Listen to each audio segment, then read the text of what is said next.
Bom dia, queridos alunos. Iremos dar continuidade ainda às nossas aulas de geografia e hoje nós iremos falar de um assunto bem importante, a diversidade natural e regiões do Brasil, né? E aí vocês podem observar na imagem, eu trouxe assim um mapa bem diversificado, né? Mostrando essa diversidade natural das regiões brasileiras. E aí no mapa você pode observar os oceanos, cidades, né? Locais de florestas, diferentes tipos de paisagem, né? E aqui nós iremos iniciar falando do nosso país, que o Brasil ele é um país de grande diversidade, né? Seja ela natural ou cultural e social ou ética. O nosso país ele tem essa divisão aí dessa diversidade. Quando se fala diversidade numa região, tem que ser abordado essa questão natural, cultural, social e a parte ética.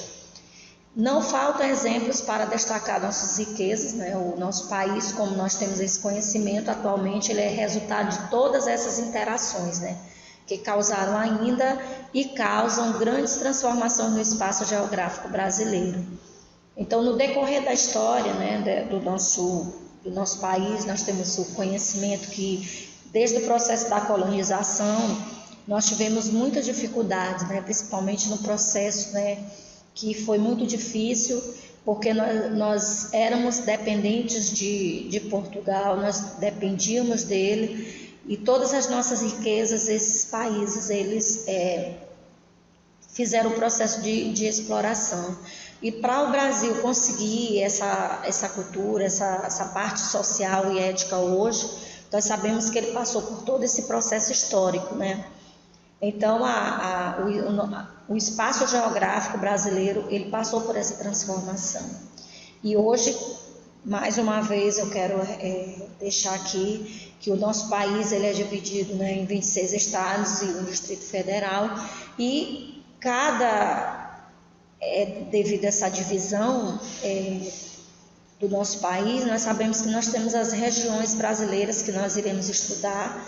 Dos próximos capítulos nós iremos trabalhar cada uma, né, para vocês terem o conhecimento das 5 regiões brasileiras. Bom, se nós estamos falando das diversidades, né, do nosso país, nós temos aí as formações vegetais nativas do Brasil. As diferentes paisagens do Brasil, hoje o nosso país ele se encontra com uma classificação, né, de diferentes paisagens e vegetais.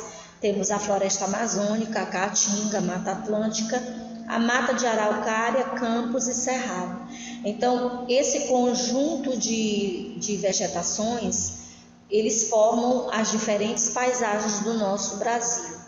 E cada uma dessas vegetações, queridos alunos, elas têm uma característica. Primeiramente, nós iremos falar um pouquinho aqui sobre a floresta amazônica, que nós sabemos que a floresta amazônica ela é considerada a maior floresta, né, do mundo, né? Ela tem uma área, só a parte de florestas da Amazônia, ela chega a 59%, né, do território brasileiro só de floresta, da floresta amazônica. Por isso que ela é considerada, né, a maior aí do mundo. E ela conta com uma grande quantidade, né, não só de espécies de árvores, mas também como uma grande diversidade aí, né, de animais. Já a floresta também considerada tropical ou atlântica, essa floresta ela se estende por uma vasta área, né, do nosso território brasileiro, e ela vai para o litoral, até o litoral do Nordeste. E eu quero só relembrar que vocês que na floresta amazônica, o nosso Maranhão tem um pedacinho, né, dessas terras aí que são chamadas Amazônia Legal, né? E a Mata Atlântica, no interior dessa mata, nós observamos que ela tem um desenvolvimento assim muito grande na parte do litoral. Na parte do litoral ela tem maiores altitudes, né, principalmente na questão da sua umidade, né, umidade do oceano. Então ela tem essa parte aí litorânea. Já a caatinga, né, ela está presente bem no interior, né, na região nordestina. Nós sabemos que esses locais que são considerados, né, bem secos aí, né, retratam um clima semiárido seco, representado pela caatinga. E os cactos aí são as plantas que são adaptáveis para essa localidade.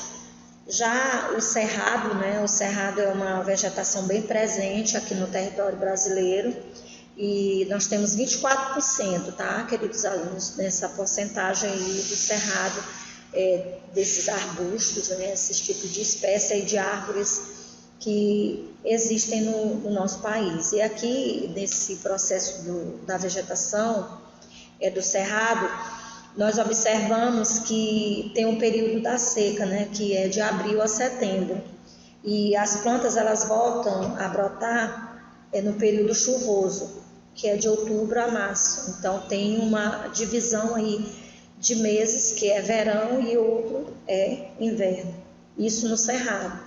Já na mata dos cocais, né, nas matas de cocais, que essas matas são encontradas aqui na nossa região maranhense, né? Desde o Piauí encontram-se também esses tipos de vegetação. É um tipo de vegetação que ela é encontrada em áreas principalmente que estão em transição aí com a Amazônia e a Caatinga. Já os campos, nós observamos que os campos eles são formados especialmente por vegetação herbáceas, né, que já são tipos de plantações que são campos, árvores bem baixas, né, que servem para a criação, né, do gado leiteiro. Então, aí nós estamos observando a importância, né, dessas diferentes paisagens no nosso país. Nós não podemos esquecer também do Pantanal, né, que o Pantanal é uma vegetação que se desenvolveu na maior planície inundável aí, né, do mundo, né, que nós já temos esse conhecimento, que é a bacia do Rio Paraguai. Né. E o Pantanal ele tem assim uma grande importância, né? Porque desde os estados aí, desde o Mato Grosso ao Mato Grosso do Sul, ele faz todo esse percurso e já é uma região, um tipo de vegetação e uma formação vegetal que também é muito alagadiço, né? Muito cheio de muita água, chove-se muito no Pantanal. Então, as formações vegetais nativas do Brasil, elas estão classificadas nesse contexto. Regionalização do Brasil.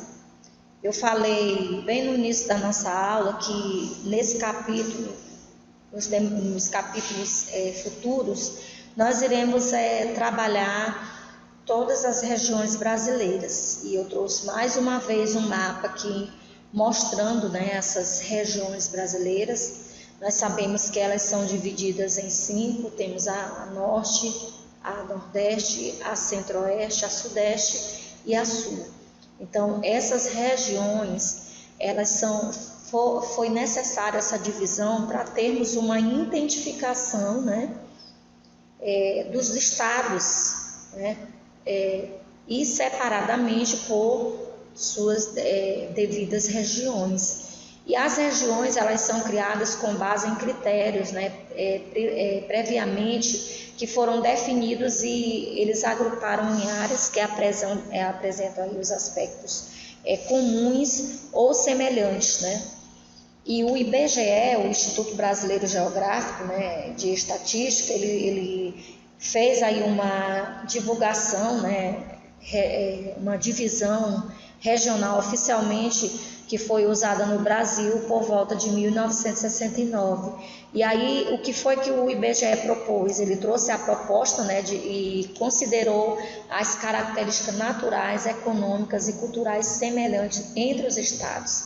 Então, por isso que foi necessário essa divisão das regiões, justamente para fazer essas identificações, o estudo detalhado de cada região, como essas regiões elas estão vivenciando na parte econômica, na sua cultura, né, como nas características naturais, qual o número da população, né, desses estados que fazem parte das regiões, quantos estados tem em cada região, e assim podemos fazer, né, um detalhamento e o conhecimento dessas regiões que nós iremos observar nas próximas aulas de geografia.